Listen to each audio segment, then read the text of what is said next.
जय हिंद कैडेट्स, कैसे हैं आप सब। आशा करता हूँ कि ठीक है। आप सभी का स्वागत करता हूँ अपने चैनल NCC ऑल राउंडर में। चलिए शुरू करते हैं आज के टॉपिक के बारे में। तो हम अगले वीडियो में 10 क्वेश्चंस को लेकर के बात किए थे, यानी हम लगातार इस मॉडल पेपर के जो है 2 वीडियो बना चुके हैं, जिसमें 10 क्वेश्चन को लेकर के हम कवर किए हैं, 10 क्वेश्चन को लेकर के। और फिर से आज हम 10 क्वेश्चन को कवर करेंगे। तो यहाँ से हम 21वें क्वेश्चन से स्टार्ट करेंगे, क्योंकि हम 20 क्वेश्चन पहले वीडियो में बना चुके हैं। आप लोग वहाँ पे लिंक दे देंगे, आप जा करके देख लीजिएगा पार्ट 1 और पार्ट 2।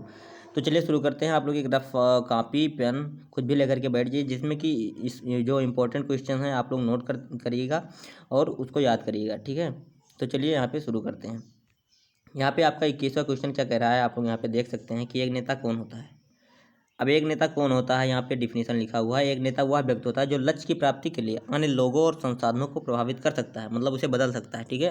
तो ये इंपॉर्टेंट क्वेश्चन है, आप इसको तुरंत अभी अपने कॉपी में नोट कीजिए, कुछ भी कीजिए, लेकिन तुरंत याद कर लीजिए, ठीक है। फिर 22वां क्वेश्चन क्या कर रहा है, नेता कितने प्रकार के होते हैं। ये भी इंपॉर्टेंट क्वेश्चन है, लगभग दो नंबर में ऐसे समथिंग पूछता है। तो ये भी इंपॉर्टेंट क्वेश्चन है, आप इसको तुरंत देख लीजिए, याद कर लीजिए। तो नेता 3 प्रकार के होते हैं। जन्मजात नेता जो जन्म से हो, प्रशिक्षित नेता जो बाद में शिक्षा ग्रहण करके नेता बना हुआ, फिर अंगीकृत नेता, ठीक है। तो ये 3 प्रकार के नेता हो गए आपके। फिर यहाँ पे आपके क्या कहता है, जो 23वां क्वेश्चन है, यहाँ पे ध्यान दीजिएगा। यहाँ पे 23वां क्वेश्चन क्या कह रहा है कि कर्तव्य की क्या परिभाषा है, ठीक है। मतलब कर्तव्य जो है उसका परिभाषा क्या है। तो आप लोग यहाँ पे देखिएगा कर्तव्य का परिभाषा क्या है। कर्तव्य को नैतिक अथवा विधिक दायित्व और एक बाध्यकारी शक्ति के रूप में परिभाषित किया जा सकता है, जो अपने वरिष्ठ जनों, सहयोगियों और अधीनस्थों के प्रति उचित एवं उत्तम व्यवहार करने के लिए प्रेरित करते हैं, ठीक है। मतलब आप इसको समझ सकते हैं और अपने नोटबुक में लिख सकते हैं। अगर बात की जाए तो कर्तव्य क्या है, कर्तव्य वैसे भी समझ रहे हैं, लेकिन ये यहाँ पे एग्जैक्ट जो है आपका डिफिनीशन दिया हुआ है, ये आपको हेल्प करेगा वहाँ पे लिखने में। अब वैसे तो कर्तव्य आप जानते हैं किसे कहते हैं, आपका भावना जो है वो आप समझ रहे हैं कि कर्तव्य क्या है, लेकिन आप उसको डिफाइन नहीं कर पा रहे हैं, परिभाषित नहीं कर पा रहे हैं। तो आप इसको ऐसे लिख लीजिए अपने नोटबुक में। तो आपको क्या होगा कि वहाँ पे जो है एक सटीक उत्तर लिखना रहता है, तभी आपको फुल नंबर मिल पाते हैं। इधर उधर का मतलब बना के लिखना ये थोड़ा सा सही नहीं रहता है, आपको फुल नंबर नहीं मिल पाते हैं। तो आप लोग को पूरा एकदम सटीक उत्तर लिखना है ना, तो इसलिए आप लोग नोट में अपने नोटबुक में इसको नोट कीजिए और एकदम सटीक आंसर देने का प्रयास कीजिएगा वहाँ जब एग्ज़ाम देने जाएंगे, ठीक है। तो चलिए अब हम अगले क्वेश्चन की बात कर रहे हैं। यहाँ पे 24वां क्वेश्चन है। ये क्या कह रहा है यहाँ पे, एक अच्छे नागरिक के क्या कर्तव्य होते हैं। मतलब एक सिटीजन जो होता है, एक जो भारत का नागरिक या कहीं का नागरिक है, तो उसका मतलब क्या कर्तव्य होता है। तो यहाँ पे आप देख सकते हैं, देश के प्रति निष्ठावान होना व सभी नियमों का पालन करना, ठीक है। अब ये नहीं कि अपने देश में रहे, अब जो भी नियम है उसका पालन ना करे, ठीक है, इधर उधर अपना खुद का घूमे, तो ये सब थोड़ा सा चीज़ नहीं मतलब करना चाहिए। उसको जो भी नियम है उसका पालन करना चाहिए, देशभक्त होना चाहिए, निस्वार्थ सेवा भावना रखना चाहिए, कर्तव्य की भावना रखना चाहिए, सरकारी संपत्ति की देखभाल और रक्षा करना चाहिए, चरित्र उच्च रखना चाहिए, अपने अधिकारों के साथ साथ अन्य। ये शायद एक क्वेश्चन में आगे आ चुका है, फिर से रिपीट हो रहा है, लेकिन आप लोग इसको फिर से ध्यान दीजिएगा और याद कर लीजिएगा। फिर यहाँ का आपका जो है डिजास्टर मैनेजमेंट से पूछा जा रहा है क्वेश्चन, आपदा प्रबंधन। ये भी इम्पोर्टेंट टॉपिक है, इम्पोर्टेंट पार्ट है इसका NCC का। तो आप लोग इसको देख लीजिए एक एक क्वेश्चन। तो यहाँ पे 25वां क्वेश्चन क्या कह रहा है, आपदा क्या होती है, ठीक है। तो आपदा से तात्पर्य किसी भी प्राकृतिक अथवा मानव रचित दुर्घटना से है, ठीक है। मतलब कोई प्राकृतिक दुर्घटना या मानव निर्मित, जैसे कोई कहीं पे केमिकल रिलीज हो गया या ये सब जो भी मतलब है मानव रचित दुर्घटना जो है, ये हो चाहे प्राकृतिक हो, ये सब आपदा में आते हैं। तो जो यहाँ पे देख लीजिए आप लोग, एक बार फिर से मैं पढ़ रहा हूँ। आपदा से तात्पर्य किसी भी प्राकृतिक अथवा मानव रचित दुर्घटना से है जो किसी क्षेत्र में अपार दुख दर्द उत्पन्न कर देती है और जिससे निपटने के लिए स्थानीय संसाधन पर्याप्त नहीं होते हैं, जैसे बाढ़ है, सुनामी, भूकंप आदि। इसी प्रकार की बहुत सारी आपदाएं हैं। ये सब एकदम इम्पोर्टेंट क्वेश्चन मैं आप लोगों को बता रहा हूँ। ये एकदम श्योर है कि आपके क्वेश्चंस में इसके 80%, ठीक है, 80% क्वेश्चन आपके आएंगे। तो ये आप लोग तुरंत इसको नोट कीजिए।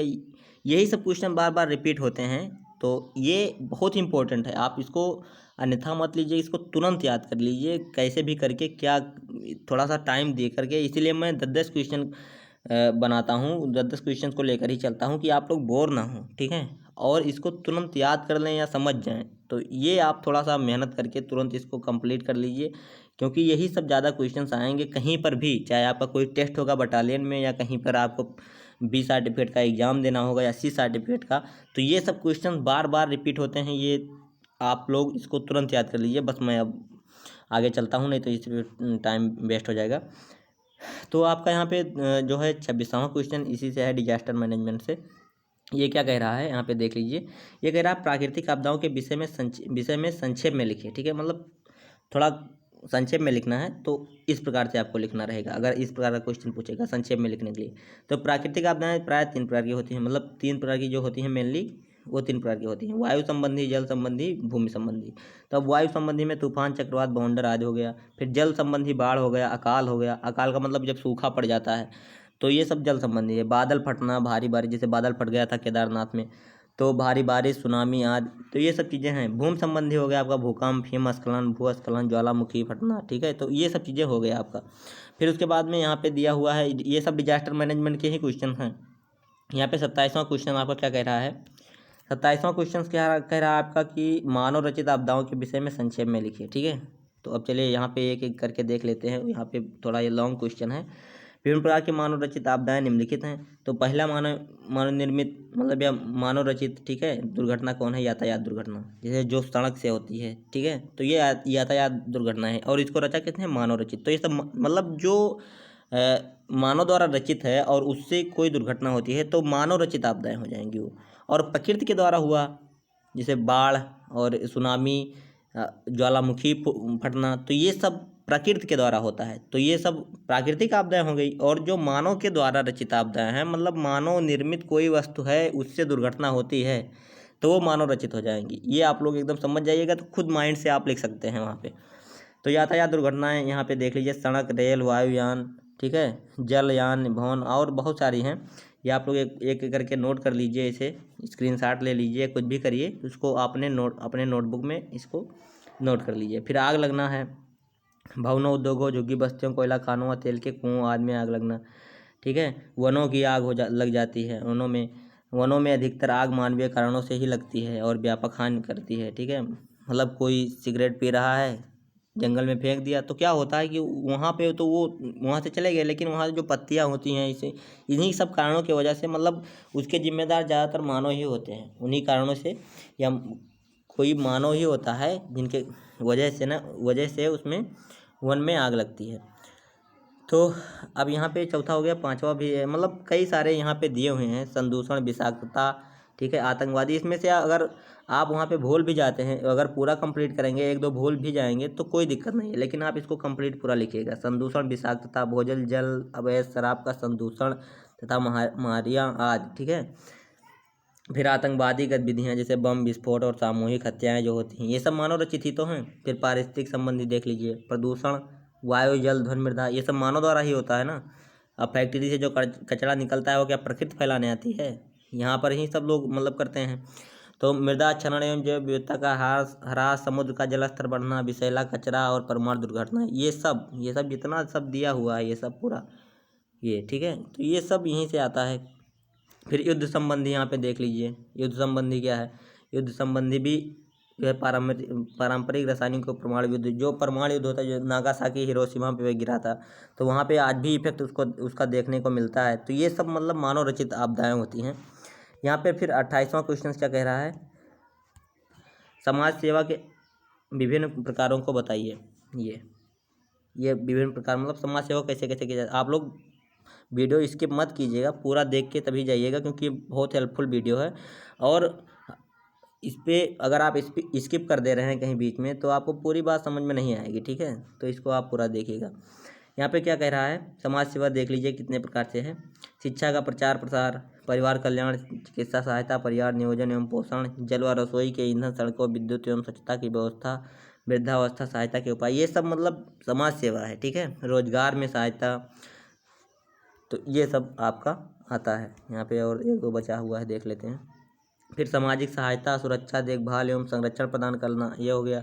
आवास एवं पुनर्वास की व्यवस्था, मनोरंजन, खेल एवं अन्य सामाजिक गतिविधियाँ। ठीक है, तो ये सब समाज सेवा में आता है। फिर आरक्षण नीति के पक्ष में दिए जाने वाले मुख्य तर्क क्या हैं? आरक्षण नीति, ठीक है, तो आरक्षण का मतलब जो पिछड़ा वर्ग है, उसी से रिलेटेड आरक्षण होता है, मतलब उसको आगे बढ़ाने के लिए एक प्राविधान है, मतलब आरक्षण के तहत उसको कुछ छूट मिलता है, तो वो सब उस नीति के पक्ष में दिए जाने वाले मुख्य तर्क क्या है, मतलब उसमें तर्क क्या हो सकता है। तो आप देख लीजिए, शिक्षण संस्थानों एवं कार्यस्थलों पर सामाजिक विविधता होनी चाहिए, जिससे समाज की छिपी हुई प्रतिभाओं को सामने आने का अवसर मिलता है। फिर दूसरा, इसके लिए समाज के वांछित वर्गों के लोगों को प्रवेश आदि में कुछ छूट प्रदान करके प्रोत्साहित किया जाता है, जो आरक्षण होता है। फिर सामान्य वर्ग के लोगों को पेश आ रही कठिनाई का प्रमुख कारण आरक्षण नहीं, बल्कि शिक्षण संस्थानों में सीटों की कमी तथा देश में रोजगारों के अवसर की कमी है। ठीक है, कुछ लोग क्या कहते हैं कि आरक्षण की वजह से हम आगे नहीं बढ़ पा रहे हैं या उनको छूट मिलती है, ये सब तो ये सब चीज़ें नहीं है। जो मेहनत करेगा वो डेफिनेटली आगे जाएगा। तो यहाँ पे फिर से देख लेते हैं कि आरक्षण नीति के विरुद्ध दिए जाने वाले, मतलब आरक्षण के नीति विरुद्ध क्या हो सकता है, जो तर्क होता है क्या हो सकता है। तो आपको ये लिखना है, आरक्षण जाति के आधार पर नहीं बल्कि आर्थिक स्थिति के आधार पर होना चाहिए। ये तो सही कह रहे हैं। जैसे क्या होता है कि कुछ लोग आरक्षण में तमाम लोग हैं जो SC ST ये सब हैं, बहुत से लोग आगे हैं, उनकी आर्थिक स्थिति बहुत अच्छी है, फिर भी उनको आरक्षण मिलता है। और सामान्य वर्ग में ही बहुत लोग ऐसे हैं जिनकी आर्थिक स्थिति ठीक नहीं है, फिर भी उनको आरक्षण नहीं मिलती है। तो ये यहाँ पे सही बात कह रहा है कि आरक्षण जाति के आधार पर नहीं बल्कि आर्थिक स्थिति के आधार पर होनी चाहिए। फिर दूसरा, आरक्षण राजनीतिक हितों को साधने के लिए दिया जा रहा है। मतलब आरक्षण मतलब राजनीतिक, उसमें तमाम लोग नेता लोग होते हैं, अपना सब चलाते वलाते हैं, उसी में अपना ये थोड़ा सा वो फैलाते हैं कि हमको ज़्यादा पब्लिसिटी मिल जाए, ये सब करने के लिए होता है। फिर जाति पर आधारित आरक्षण नस्लीय भेदभाव का एक रूप है और समानता के अधिकार का भी हनन करता है। मतलब संविधान में तो कहा जा रहा है कि समानता का अधिकार है, जो 6 मौलिक अधिकार है उसमें से दिया गया है, लेकिन तो वो सब कहाँ हो रहा है। एक लोग को आरक्षण मिलता है, दूसरे को नहीं मिलता है, तो ये एक कहीं ना कहीं से डिफरेंट उत्पन्न करता है समाज में।